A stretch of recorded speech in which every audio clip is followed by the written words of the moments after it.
What's up, everybody? Welcome back to another edition of Go Talk with Marcus, powered by Podex, fueled by Go Fuel. Once again, joining me on the show is the esteemed Warriors fan, Mr. Blaine Spencer, host of the Final Whistle Sports Podcast. What's up, Blaine? How you doing today? We on cloud nine. We back. Just a little bit of a layoff. So, yes, I am speaking as I am a current member of the Golden State Warriors in the league term. I am one of those fans. So, it's great to be back in the NBA Finals 6 out of 8 years. I mean, Clay was out, so I don't really count the last 2 years anyway. Steph was hurt. So, just basically we're healthy again and we back. Nice and simple, light work. That is true. The I Warriors am a are selfish back. fan. It's fine. No, it's fine. It's fine. By the way, Spencer, if you're listening to this, I know you're taking a break right now because you just graduated. Congratulations to you for graduating college, by the way, my friend. I'm very proud of you, very happy for you.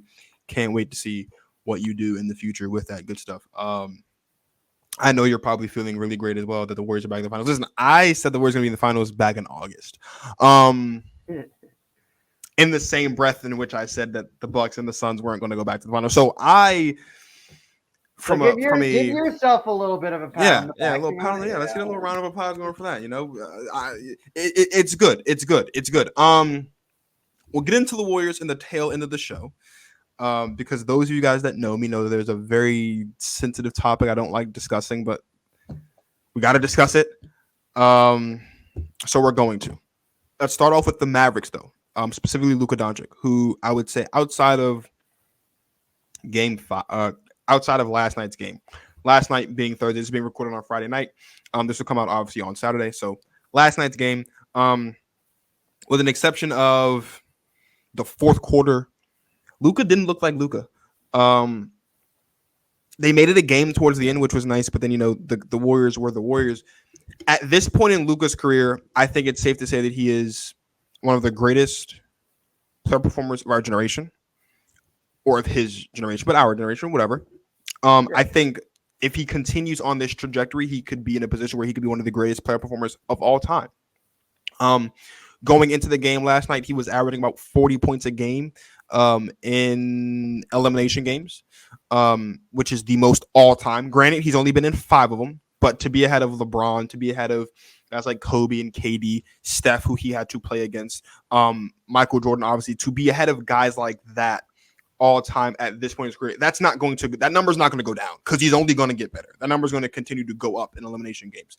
I love Luka, as we all know. I think Luka's top 5, as we all know. You look at this Mavericks team, right? What do they need?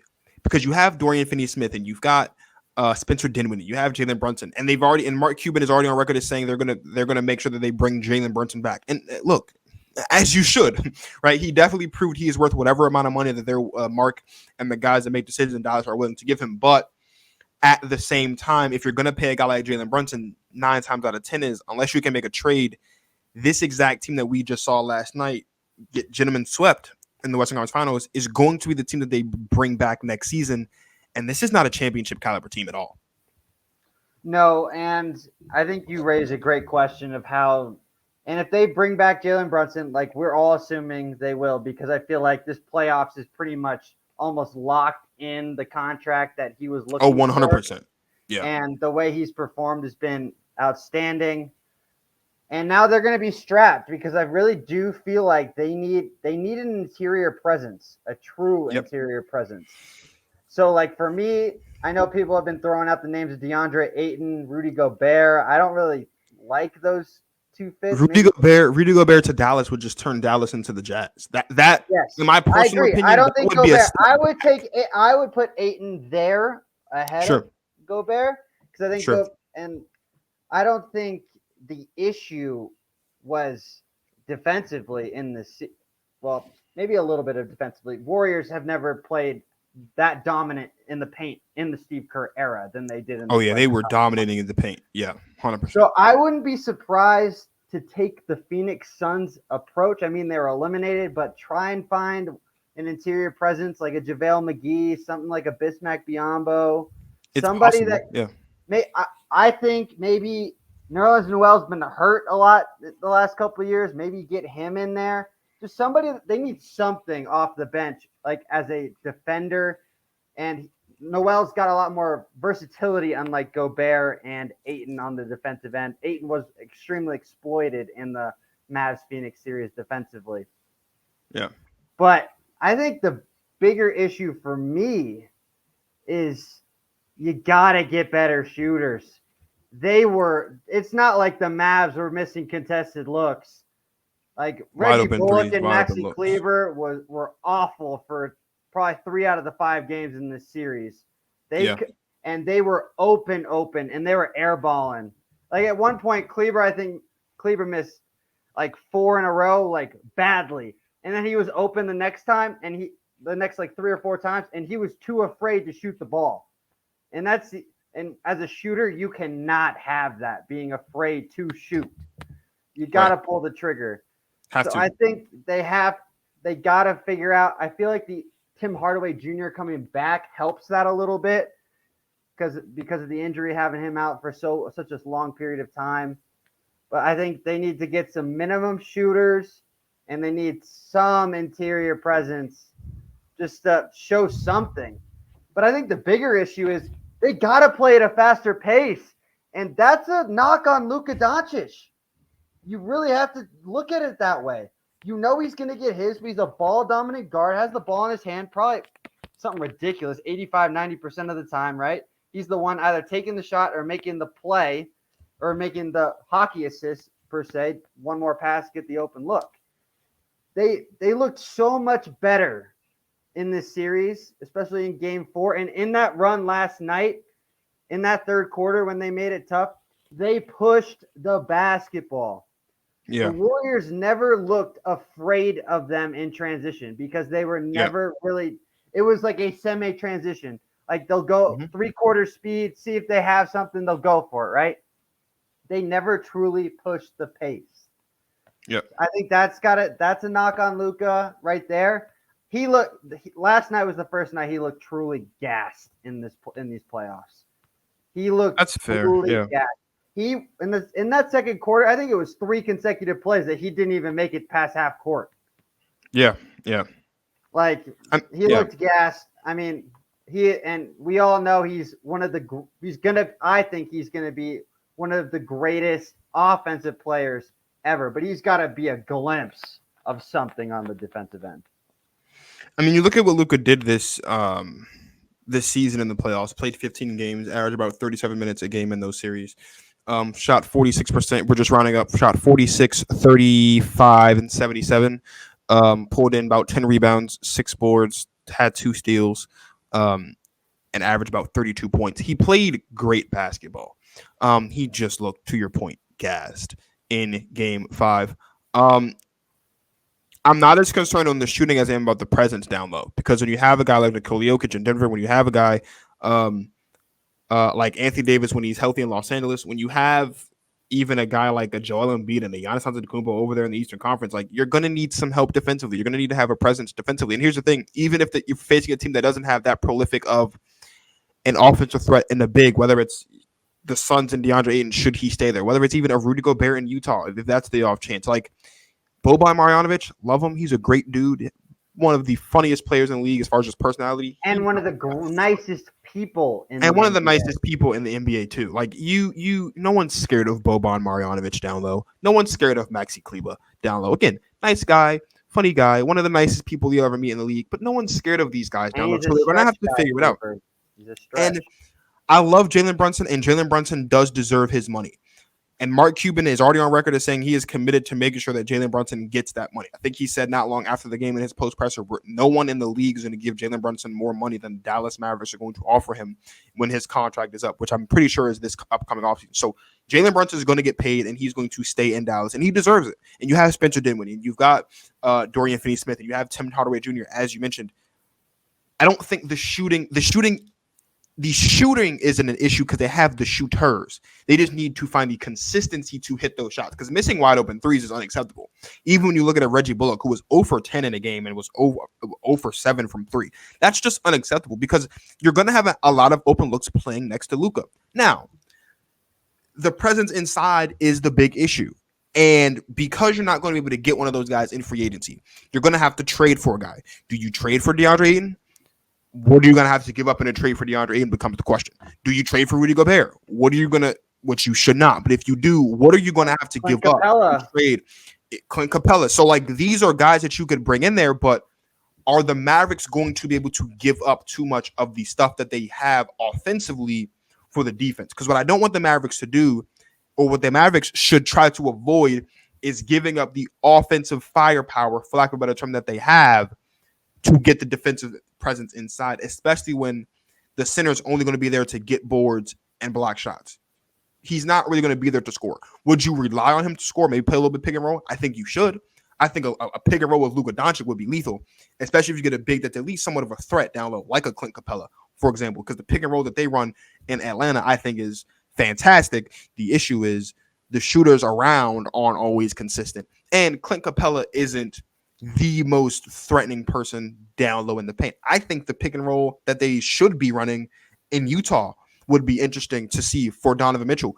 The Warriors run pick and roll, you know this very well, and they don't even have a big. Like they really don't, which is just insane. So it's going to be interesting to see what Dallas does. The one guy I think that is truly the MVP, I think, of this run is Jason Kidd, because Jason Kidd has come a long way from accidentally, quote unquote, spilling drinks on the sideline to buy an extra timeout. Like he is a much more active coach offensively. He's a much more active coach defensively. We talked about this last time we were on the show.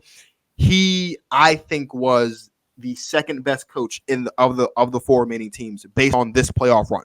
Like obviously, you have to give the coach of the playoffs, I think, is Udoka in Boston, 100%, because of what he's been able to do, right? And then I think you immediately go to Jason Kidd. And it's not that Eric Spoelstra's a bad coach, and it's not that Steve Kerr's a bad coach, but being able to coach this basketball team through a first-round series, I get it. I'm not high on the Jazz ever, and I never will be. But to get your basketball team to win a playoff series after your best player misses 3 games is huge. To go from that to knocking off the first seed, but more importantly, winning 4 of the last 5 games to do so and win Game 7 on their home floor, and not just win, but dominate them in Game 7 on their home floor is huge, right? Now, then you run into the juggernaut that is the Golden State Warriors. And while they only won 1 game, the game planning wasn't bad. It's just we're talking about the Golden State Warriors, we're talking about Steph and Clay and Dre, and we're talking about Jordan Poole. This is there's a reason why this team had been to 5 of the last 7 NBA finals, now 6 of the last 8. Like there's a reason. And if you think about it, and if you want to be technical, every time the Warriors have made the playoffs, they've made it to the finals. They've never not missed the finals from 2014 in the Steve Kerr era. And it's been an incredible thing to see. It's been an incredible thing to watch. Like they've lost 2 series in the finals, 2 playoff series since Steve Kerr got there. They were both in the finals, to the Cavs in 2016 and to the Raptors in 2019. Like that is huge. So I love Jason Kidd. Just to get back on track, I love Jason Kidd. I think Jason Kidd is definitely the guy for the job. And I don't want to be like the media and do this, but I got to say, there's one team. If there's one loser in all of this Jason Kidd stuff, it's the Los Angeles Lakers. Because if we remember correctly, the Los Angeles Lakers Did you see who they hired today? They hired David Hamm. I like the hire of David Hamm. I think that's a good hire. I think when you look at the 3 guys that they had remaining as their finalists, I think that was the best decision. It'll be interesting to see how he works with this team and what he brings to the table. I don't think he'll do a bad job. I think he's very capable, but he's no Jason Kidd. And they had Jason Kidd on the staff with the intention of promoting him to head coach once they got rid of Frank Vogel. Then they let Jason Kidd walk into it to Dallas, and now you got David Hamm. And again, much love to David Hamm. I think he'll do a fantastic job. I think he'll do a good job with this roster, especially once they're all healthy, because that's really the big thing. Aside from the Westbrook stuff, they were just not healthy. That plays a big factor in it as well. You get this team healthy, like the coaching job just becomes second to none. It's very easy. But yeah, Jason Kidd's fantastic. I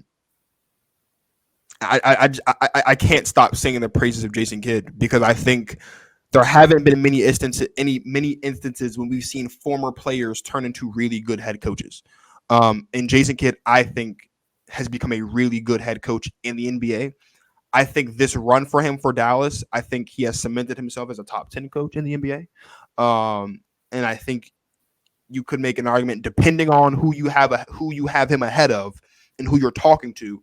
I think he is starting to inch his way into the top 5 conversation of head coaches in the league. Obviously, you look at Monty Williams. Obviously, you look at Eric Spoelstra. And then obviously, you look at Ty Lue. I think those are the 3 guys, bar none.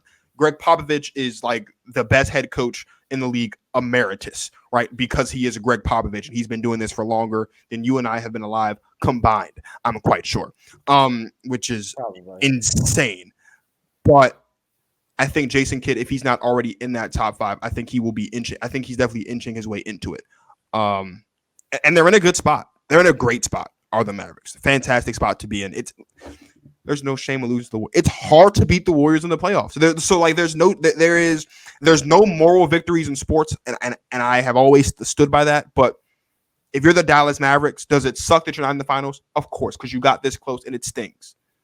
But you lost to a team that's never lost a playoff series in the Western Conference playoffs. Like that's not a bad way to go out. And again, when you look at what you did in round 2 and in round 1, it's like this was a fantastic season from top to bottom for the Dallas Mavericks. And a lot of that has to do with kids' improvement, not just from year to year, but over the course of games and series and situations over the course of this series to get them to where they ended up being, which is losing to the Warriors in 5 in the Western Conference Finals. No one had the Mavericks going to the Western Conference Finals this season.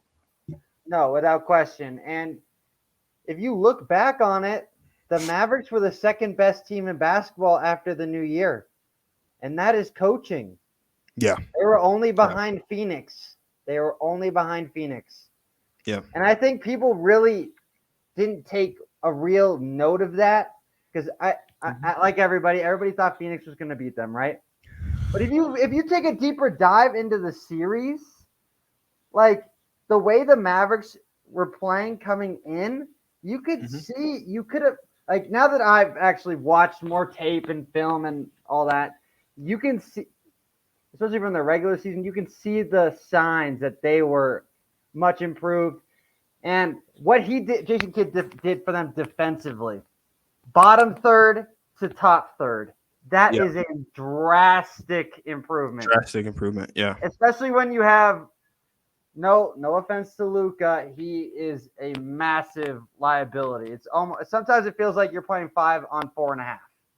You know what I mean? So yeah, kudos to Jason Kidd. The only thing I'm afraid of now is for the Mavs is that this might have been their shot with how much better. No, I think they'll be okay. It's going to be next year, man. That's a fair point. Get back next year. They got it. They might. I think they've got a shot for 2 or 3 years now. I think if the cards fall, because here's the thing. And I said this about the Suns last season, and I'm gonna I stand by it. I don't think the Suns are gonna sniff the finals ever again. I think last season was their shot. I think they missed it, and I think the reason why they missed it was because of injuries to the Warriors, because of injuries to the Lakers, because of injuries to the Clippers, and all that stuff. Even though the Clippers did still make a run in last season without Kawhi for the second half of the playoffs, if I'm not mistaken. But the Mavericks are different because the Warriors are still the Warriors, right? And I think the Lakers will go back to being the Los Angeles Lakers that we all know once they figure out this whole Russell Westbrook situation, right? But you look at the other teams in the West, like you've got the Jazz. The Jazz are still the Jazz. And whether we like him or not, the Jazz losing Rudy Gobert or Donovan Mitchell is just going to make them worse. Because, look, Rudy Gobert is not a threat offensively. He is a liability defensively, in my personal opinion. But he is still a 3-time defensive player of the year. Donovan Mitchell is still Donovan Mitchell. That is still their dynamic duo. You lose Rudy Gobert, you're going to have to find another interior presence. You lose Donovan Mitchell, you're going to be in the lottery. So I think the Jazz are going to take a step back.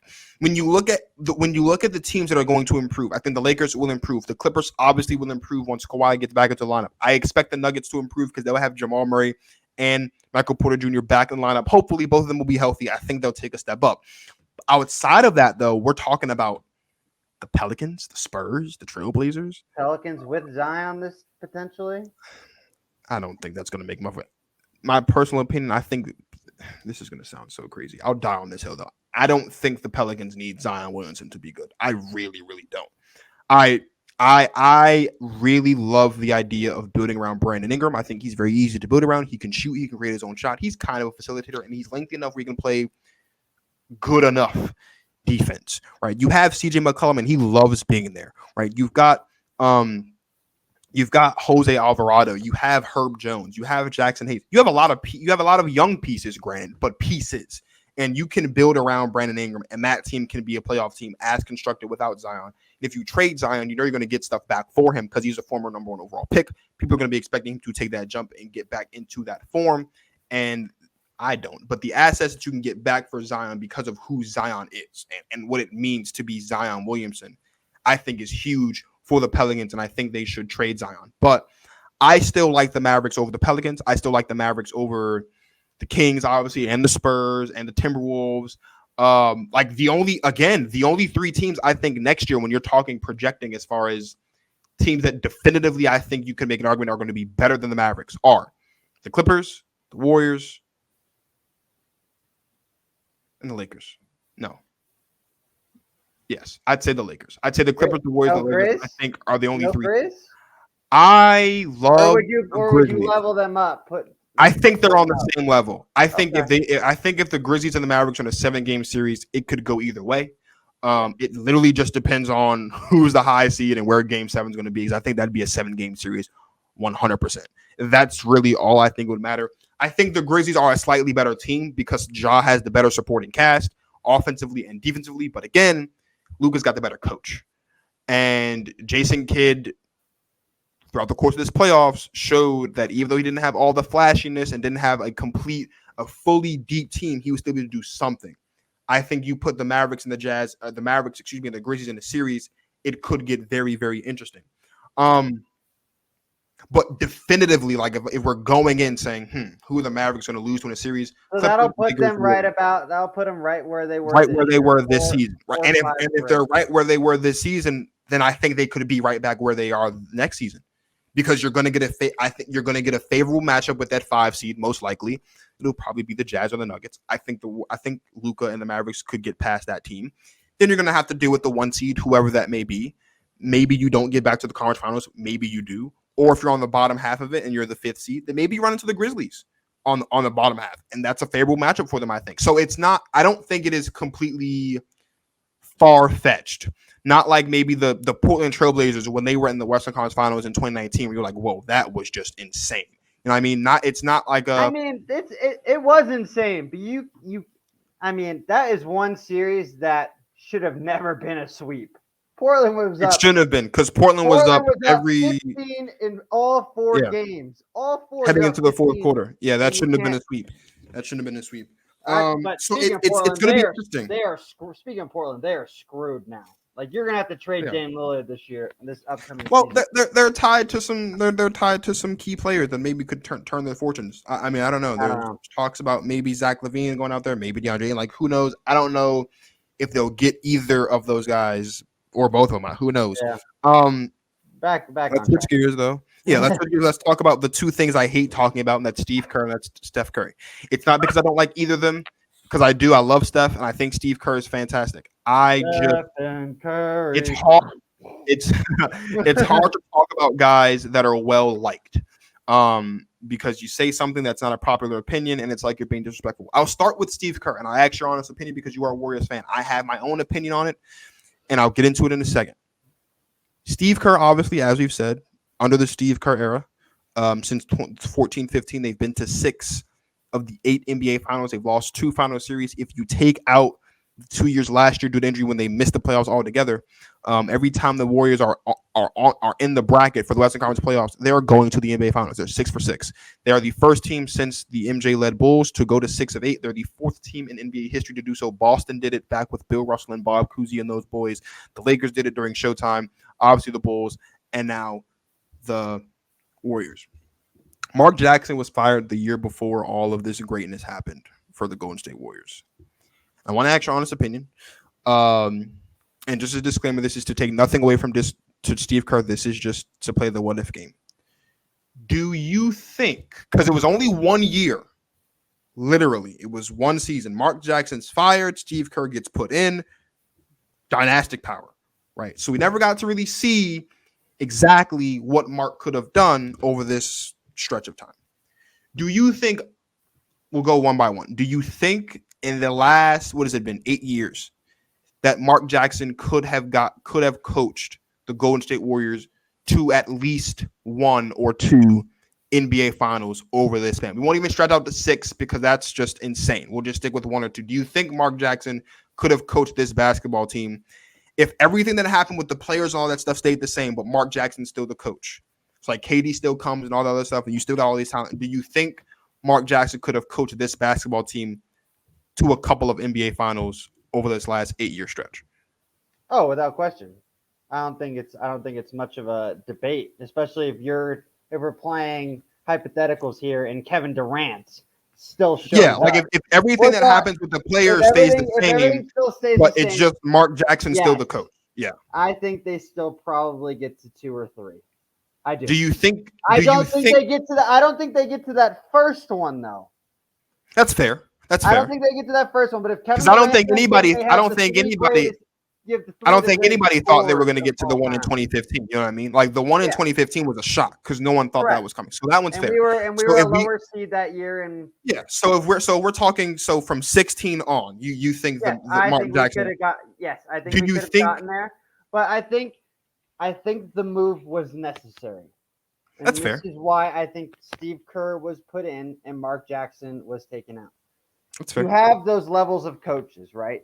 Mm-hmm. That you have those coaches that you know are great at building rapport, especially grooming younger players, building foundations. And then you need a coach sometimes to take them to that next level. Right. And I think that's why Steve Kerr was brought in and Mark Jackson was let go when he was. You knew the foundation was laid, the core group was set, but you could kind of see glimpses of the potential not getting there, right? That's fair, yeah. So I think, don't get me wrong, I think Mark Jackson should have had – this is ridiculous that Mark Jackson hasn't gotten another shot.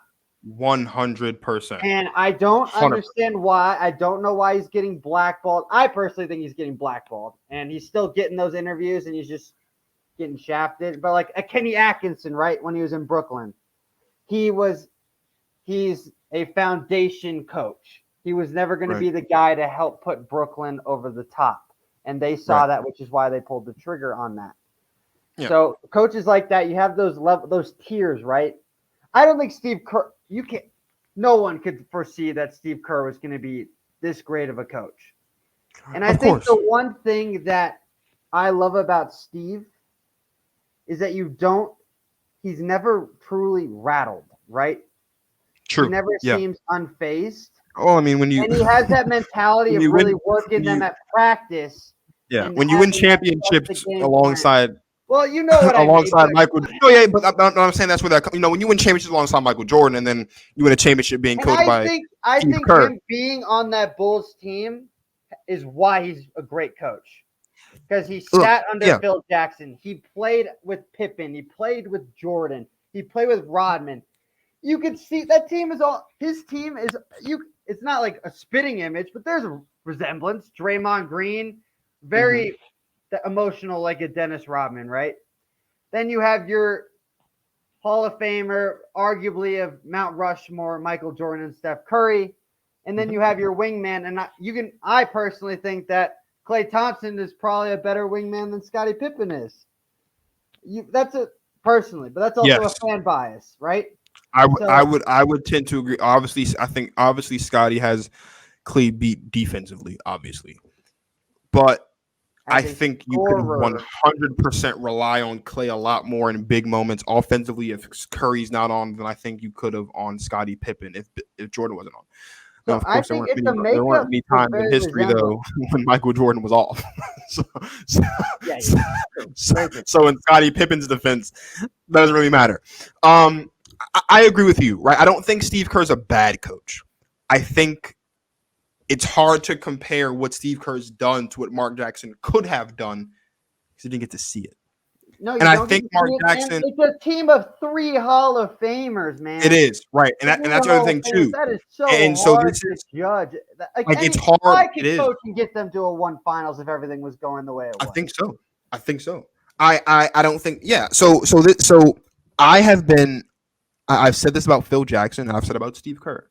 It's not that I don't think that Phil and Steve are great coaches, because they obviously are fantastic coaches. But if you give a coach 3 Hall of Famers, of course they're going to win championships. Phil Jackson has coached 11 championship teams. A part of that is because he's a great coach. The other part of that is because he coached Jordan, Pippen, he coached Kobe and Shaq. Yeah, Yeah. of course you're going to win championships. Same thing with Steve Kerr. I think Steve Kerr is a phenomenal coach. I also think, however, that Steve Kerr has benefited from the fact that he has coached 4 Hall of Famers. 3 of them have been his core, in Steph, Clay, and Dre. And of course, he had those 2 years when he got to And coach they're all Kevin Durant. selfless. You know what I mean? And they're all selfless. They buy into the system that he preaches offensively that no one else does in the NBA. Mm-hmm. They are the at one Yeah. point last night they had 32 assists on 36 baskets. Yeah. That's just absurd team basketball. Unheard of. It's insane. And I think the one thing too for Mark, and I've always defended Mark Jackson. I love Mark Jackson. He's fantastic. I love him too. We forget. See, I think people, I don't know. It's just when you see things and you read things, you're like, interesting. I think people forget that, number one, Steph Curry has always been a lethal shooter. Steph Curry has shot below 40% in his career from the 3-point line of the season. Under Mark Jackson. Twice. It was this season because he was hurt, and it was 2 years ago because he was hurt. He was still shooting this crazily from 3 when Mark Jackson was the coach. The issue was, as you said, he wasn't always healthy. Hence the reason why, before Steve Kerr got there was a chance that Steph Curry could have been traded to the Milwaukee Bucks because of his injuries and with the ankles and all that stuff. I don't think we give Mark Jackson enough credit for his role in the development of Steph Curry. I don't think we give him enough credit for his role in the development of Klay Thompson.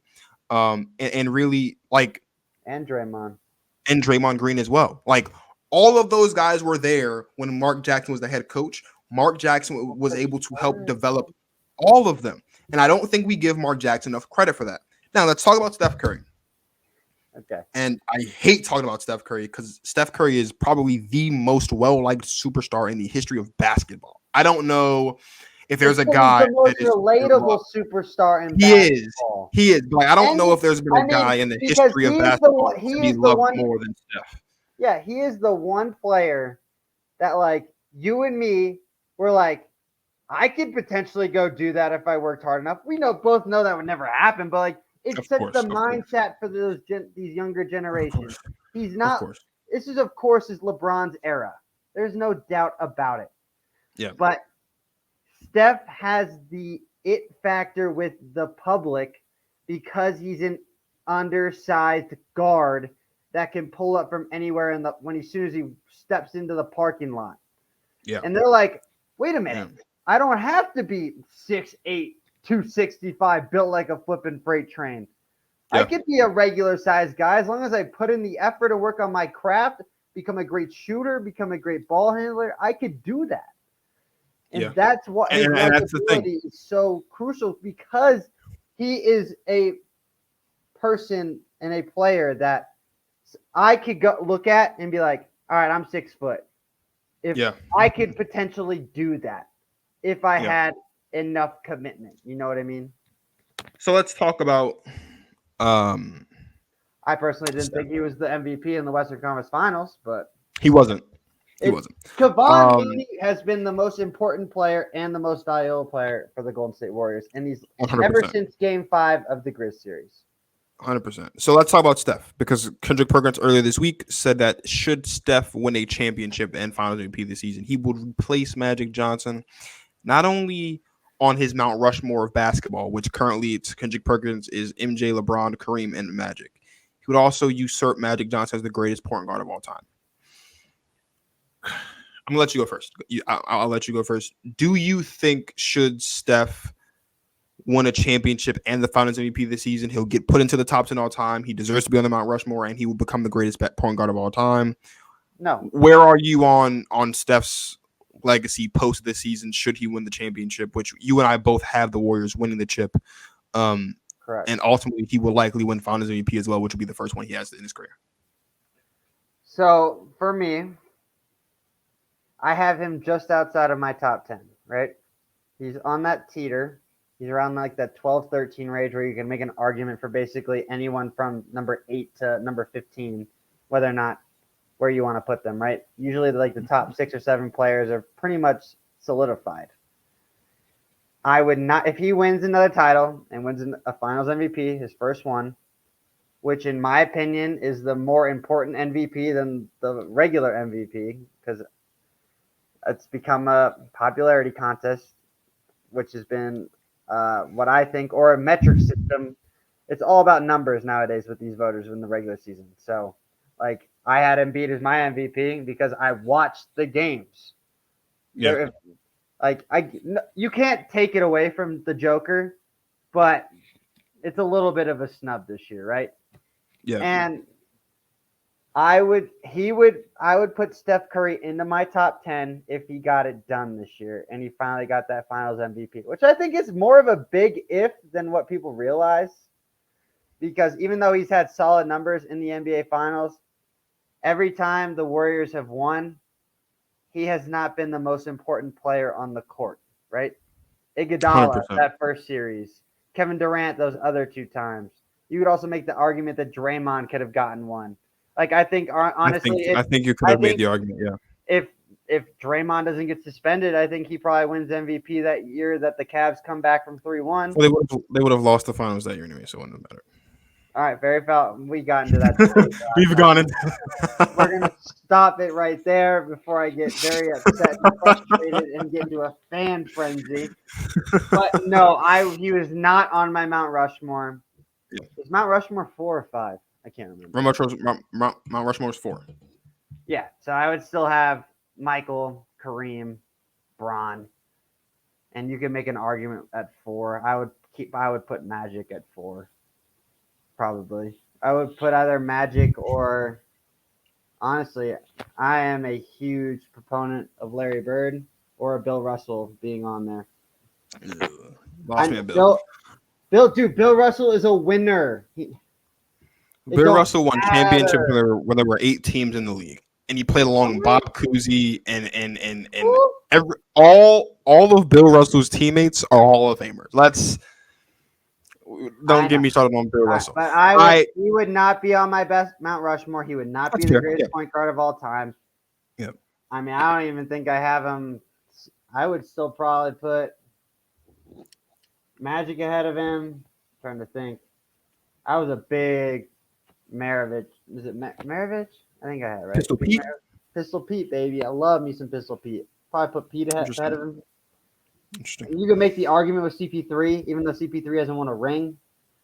You could. I would not. So let me hear what you got. I don't think so. I don't think it's really much. I don't think it's close. I think he still has to win, arguably, potentially 2 more to even get himself in the conversation. So we're talking about the guys that have won that are on the Mount Rushmore right now, and I think Perk is correct. I think LeBron, Jordan, Kareem, and Magic, I think, are the Mount Rushmore of basketball. Yeah, and I would probably go that way myself. All of those guys have multiple championships. All of those guys have multiple finals MVPs. LeBron has 4 and 4. I believe Magic has 5 and 2 or 5 and 3.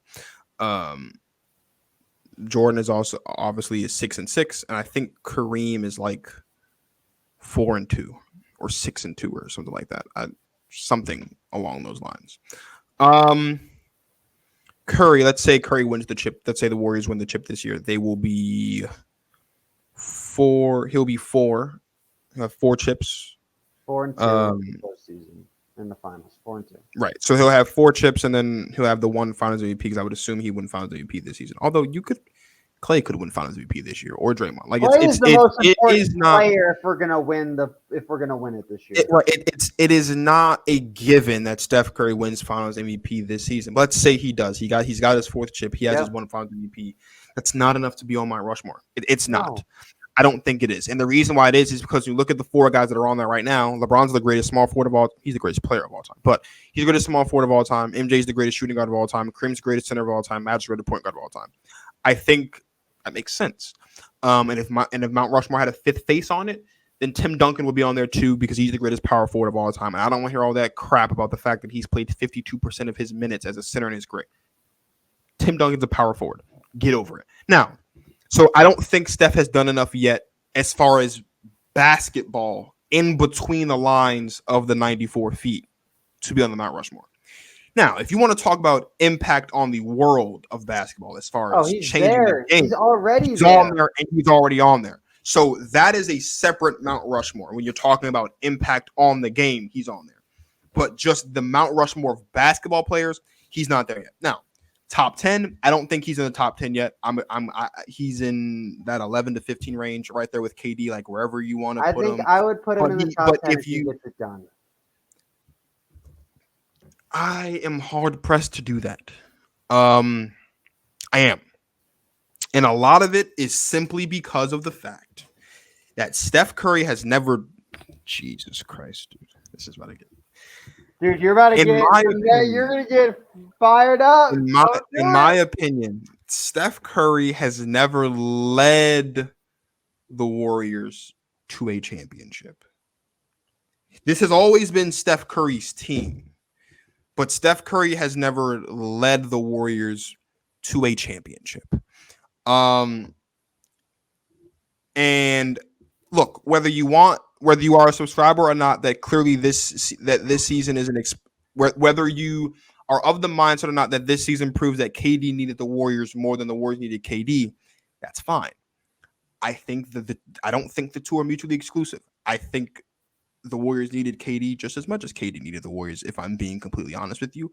And I'll die on that hill too, but we can get into that there. I don't know if leading the Warriors to a chip this season is enough to put him in the top 10. I feel like he's got to do it again.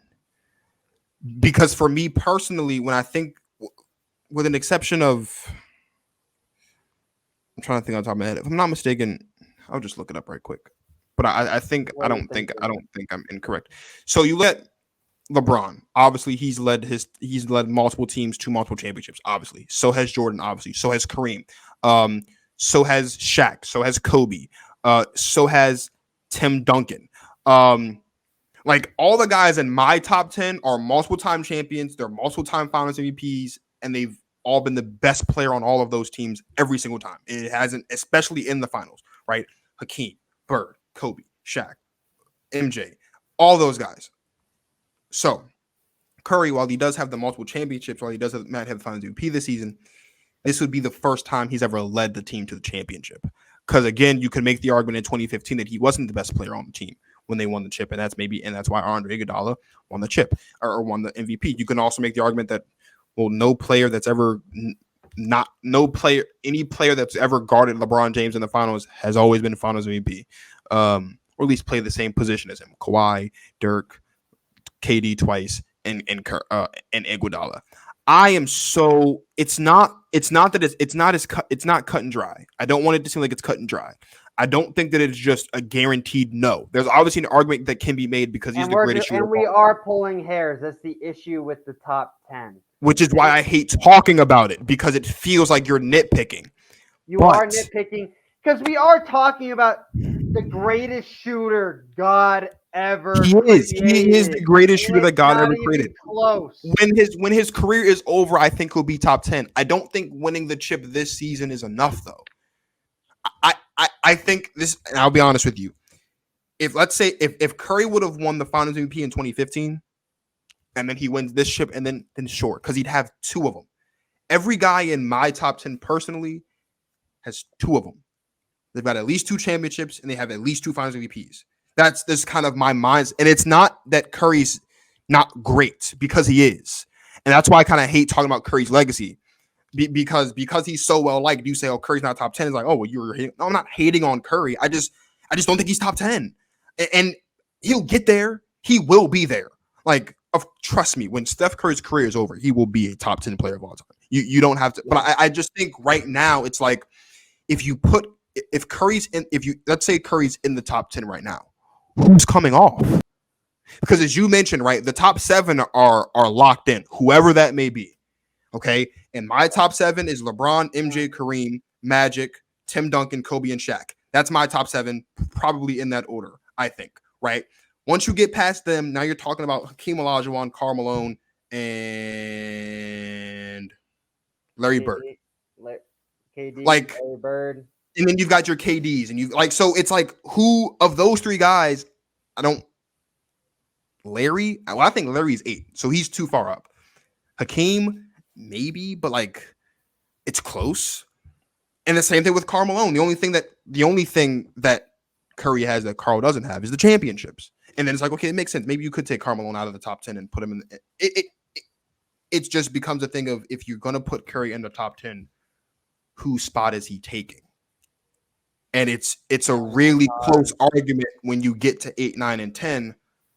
I would say, outside of Karl Malone, if Karl Malone's in your top 10, then that's the only one that makes sense, because it's Karl Malone and he doesn't have the championships. And so it's like, oh, well, Curry's got. But then you're making the argument he's went against the greatest. But then you say, well, he didn't go up against the greatest player of all time, and that's why he doesn't have championships. And if he didn't go against Jordan, he probably would have championships. And I am of the belief that if he doesn't run, and then that's the argument why Hakeem has his, because Jordan was out. Because Jordan went away for those years, and Hakeem, right? So it just gets really, really messy. I don't think you can't deny the resume. First ever unanimous MVPs. Obviously, one of the 13 players in history that wouldn't do it back to back. He's got the 4 championships, all that stuff. Greatest shooter of all time. As it stands right now, we don't even know. We don't even know the name of the person that could even come close to touching Steph Curry. And to be quite honest with you, when it comes to all-time records in the NBA, Steph Curry's 3-point record is going to be up there with John Stockton's assist record and his steals record. It's going to be untouchable. It is. I don't think there's not only one that you could have argued that could have made a run at it was probably his teammate, if his Clay, but he missed 2 years. Exactly. If Clay doesn't get hurt, maybe that's the argument, and that would have been fun to see. Clay and Steph probably, because they would have just been going back and forth. Oh yeah, they would have been going back and forth for it 100%. Like we saw, Steph broke the record for most threes in a single game, and like a couple months later, Clay did it, and then a couple months after that, like it was like they're competitive. It's hard. I think right now it's hard to say definitively whether or not Steph Curry's top 10. If he's in your top 10, it's not a blasphemous thing to say. Correct. And I'm not arguing that. What I am arguing, though, is that it's also not blasphemous to say that he's not in your top 10. It's just too close to call, to me at least, right now. Now, with that being said, I am currently watching the Boston Heat series game as we're doing this show. Boston's currently down 70-6. 70-60. That'd be wicked. 70-6. It's 70-60. Miami's up 10 now. Yeah, Miami's up 10. It was 2 at the break. It was 2 at the break. Yeah. They jumped out on a run. Miami's up 10 right now with just about 4.5 to go in the third. Obviously, by the time this comes out, Jimmy Butler has been special tonight, though. He has been special tonight. By the time this show comes out, though, we will know whether the Boston Celtics have advanced or whether the Heat have forced Game 7 back on their home floor in South Beach. So I'm going to ask you 2 questions. The first question is, who do you think, basically what Shaq asked Draymond after the game, who do you think the Warriors are going to see, and who do you want the Warriors to see in the finals next Thursday for Game 1? All right, we're going to see Boston, but I really want Miami. Interesting. Why do you want Miami? Is it because they lack the offensive firepower and you think it'd just be an lack easier... the offensive firepower, and they remind me like a little bit of like Dallas. Like they rely on one primary ball handler, and that would be Jimmy Butler creating, and they rely on shooters that sometimes are hit or miss, and you've seen that in this entire Boston series. And I think Tyler Hero, you don't know if he's even going to play with this injury. And the one thing I am scared about with the Boston I'm Celtics, sorry. That was a very nasty alley-oop I just saw from Jaylen Brown and Robert Williams. Leads cut down to 6. I'm scared about with the Boston Celtics is that they will make life a living hell for the Golden State Warriors. Of course they will. Of course they will. That series going to 7. That's what I think. See, that's how big of a difference I think this is. I think it's 2 games. I think the Warriors get a gentleman's sweep if it's Miami, and I have Warriors in 7 if it's the Celtics, which is any ball game at that point. Like I think it's a and it would be in difference. If it's a Game 7, it would be in Boston. And no, unless Warriors have home court. Warriors got court. That's it coming to the Chase Center, boy. Interesting. That'd be interesting. I think that'd be an interesting thing to see. I think I want to see the Celtics. I think they're going to get the Celtics. I think that's going to be the best series in the finals we've had since 2016. If I'm being completely honest with you, I think the 2019 series was robbed because of injury. What are you gonna do about it? I like this, as I've said since August. I have the Warriors winning the chip this season. I've been saying it since August. I'm still there. I've had the Celtics going to the finals since they swept the Nets. And if you I don't am believe me, more go hesitant check the tape. about my Warriors pick with the Boston Celtics than I am with the Miami Heat. And I I'm think not. that's a fair. I'm not. I think that Jaylen Brown will show up. I think that Jason Tatum will show up. I think Marcus Smart will show up. I don't know about everybody else. You don't think Al Horford will show up? I think he's going to And be a I huge think Al nightmare for Horford will show Devon up as Williams. well. But the other guys outside of those four, I don't know. You could make the argument the same for the Warriors, right? You don't know what the other guys outside of Steph, Clay, and Draymond are going to do, right? But this is Poole will Golden show State up. we're talking about. I think Jordan Poole will be okay. They've proven that all they need is Steph, Clay, and Dre. And what we have to recognize is that the Warriors have held this season, I believe, teams to 100 points per 100 possessions. That's a point of possession. That is the fewest in the NBA. The Celtics play fantastic defense, but let's not sleep on the Warriors defense at all here either. Like, they know how to play defense, and it's just going to be a very interesting series. I think it'll go back and forth. I have the Warriors in 7, and as I've said jokingly, but also with a little bit of truth sprinkled in there, the world started going haywire the second the Warriors got hurt and missed the finals. Because a couple months, We're they trying just to think get the they're world trying to get back crazy. to normal. In order This for is the it. world to get back to normal, the Warriors got to win the chip, and that's going to happen. And then all this monkeypox and all this other stuff, this slowly but surely the world's going to start getting back in order, and it's going to be Does because of Miami Steph Curry. force Game 7 tonight? What do you think? Do they send this back to South Beach? I mean, we both had Celtics in 6. So History tells you no, because there hasn't been a team to beat the Celtics at home in an elimination game since LeBron did it in 2018 in that in Game 7. yeah. But Jimmy's playing out of his mind right now. He just hit a tough fadeaway over Marcus Smart on the elbow at the free throw line in that general area, and it's an and one, I believe. They're going to be back up by 10. I'm going to say I think the the Heat are Celtics. gonna. I think the Heat are gonna close it out tonight. I think the Heat are gonna force Game 7. It's Soon as tough. because I watched the first. I watched It's tough. probably the whole first quarter, and you could see Jimmy, by the way, a 27, different- 9 and 7, 9 of 19 from the field right now. You could see a different. You saw a different Jimmy Butler tonight than what he has been since probably Game 2 of this series. You can make the argument even Game 1. He is a man on a mission. He's going to get 40 tonight. I don't think it's going to be even a question. Oh, of course he'll get 30, 40 tonight. He's got 28 right now. This is the thing. They're so evenly matched. Like, I'm just looking at the stats. Like, Boston is, I think, 13 of 13 from the, or like 16 of 16 from the line, and Miami's 11 of 11. Miami's shooting 45% from the field right now. Boston's shooting 42. They each have 13 turnovers. Man, the 3-pointers is the difference. Boston's 6 the of 21. 3-pointers is what's killing them. As always, the 3-pointers is what's killing Boston. They'll be fine. It's a 9-point game right now. It's Boston. I think Jason Tatum and the boys, they've got enough to get it. Okay, well, Jimmy Butler just ISO Derek White and made him look like a baby on the elbow. So, well, that's nothing new. Derek White can't do. It is Derek White, but that was just disgusting. I'm not gonna abandon my pick because things are looking crazy. I'm gonna say that was a terrible shot, Al Horford. I can't believe you did that. I'm gonna rock with my pick. I'm gonna say the Celtics are gonna come back from down 11 at this point. There's 2 minutes left in the third. I think they'll come back and they'll close it out right here in Game 6. If not, I think they'll win in Game 7. I think so too. I think it's going to still Boston series to lose. But I do think that there's Game enough. 7 in South Beach, baby, is just different. It is. It really is. It is true. Jimmy Butler's putting on a masterclass right now, and it's been a beautiful thing to watch. Well, listen, thank you guys for watching and listening. I know we kind of went off track here. Now that we're just watching the game at this point on the show. We're not even talking about the show. But thank you guys for watching and listening always. Blaine, please let everyone know where they can find you and what's up next for you.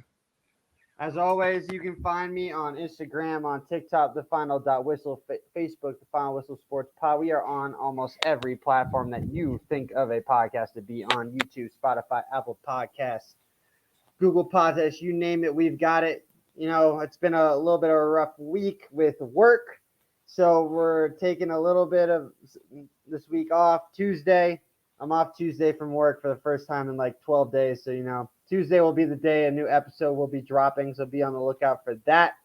The finals will be set. It'll be a finals preview show. We're going to try and get as many guests on as possible to do a full breakdown of the NBA finals. Be on the lookout for that. Well, yeah, as always, thank you guys for watching and listening. Subscribe, follow, like the stuff. Big time dunk right there by Robert Williams. Lead cut down to 8 with a minute 25 to go. Hit a bomb, bro. You missed it. Oh, you're behind, bro. I'm probably behind. Yeah, he's probably going to hit it right now. So yeah, thank you guys for watching and listening. As always, I appreciate the love. Finals preview show next week, Wednesday night, with a lot of different people. Maybe we'll see. Also, we're back with football. The Jets will be on Monday. Giants will be on Wednesday. Panthers will be on Friday. So we'll be doubling up on Wednesday with the Giants in the morning and then basketball at night to get you guys ready for the finals on Thursday. So please make sure you like, subscribe so you don't miss any new episodes, any new videos, any new content on any of the socials or on the show. And before we close out, I don't think your fans know. Yes, it was Marcus's birthday this week, everybody. Let's give him a hand, all right? It was my birthday. Yeah, it was his birthday. Happy birthday, Marcus. I do appreciate all the birthday wishes from all of you, friends, family, Steezy, Justin, and Blaine here, obviously on the show. Spencer, Dallas, and Squabo, and everyone that's all the people that wish me happy birthday. You guys know who you are. I definitely do appreciate it. A very relaxing birthday. It did absolutely nothing. So that's the way you love it, right? That's the way we want it. It was a good regular day. I was all from work, sat on my couch all day, played Call of Duty with my friends, played some 2K, watched basketball. It was fun, and I appreciated the love and all the support. Love and support. I don't know. I did appreciate it though. So, for those of you that are confused, I am 1 year older. As you can see, my memory is failing me. My back hurts a little bit. My knees crack a little bit when I walk. There are some gray hairs in there a little bit, but I got a haircut today, so you can't see them because I got them cut. But and also there are some new things coming. The first month of the WNBA season is officially behind us. So in the coming days, I'll be doing a recap of the first month to talk about Shakira Austin and Ryan Howard and a lot of the rookies. Go over the landscape of the WNBA. Obviously, we got to show some love to Brittany Griner. Let's get Brittany Griner home. She's been away for way too long. Bring her home. Hell in a Cell is coming up also on June 5th. So you know my guy Salva Salo of Sports in Big Apple will come back on the show as we preview Hell in a Cell and talk about the Sasha Banks Naomi situation with WWE and all of that stuff and how disrespectful that is. There's a lot of stuff going on, right? We are well on our way to 200 episodes. So please, you don't want to miss a single one of them. We just hit 150 last week, so we are well on our way to 200. This has already been, through 5 months of the year, the best year we've had of the podcast to this point from a calendar year standpoint, and also the best year we've had relative to year one. This year two has been fantastic, and I appreciate all of you. There's a couple months left in year two. Second year anniversary is August 2nd. I just love all you guys, and I appreciate all the love and the support, and I can't overstate it enough. So to all the friends and family, we love you, Marcus. Oh, I appreciate it. I appreciate it. It is truly a grind. And I love doing this, and I love doing this for all you guys. So, for Blaine Spencer, the founder of Whistle Sports Pod, this is Marcus of Go Talk with Marcus signing off. Thank you guys for watching. Make sure you guys like, subscribe, and as always, Nation, bring it home, baby.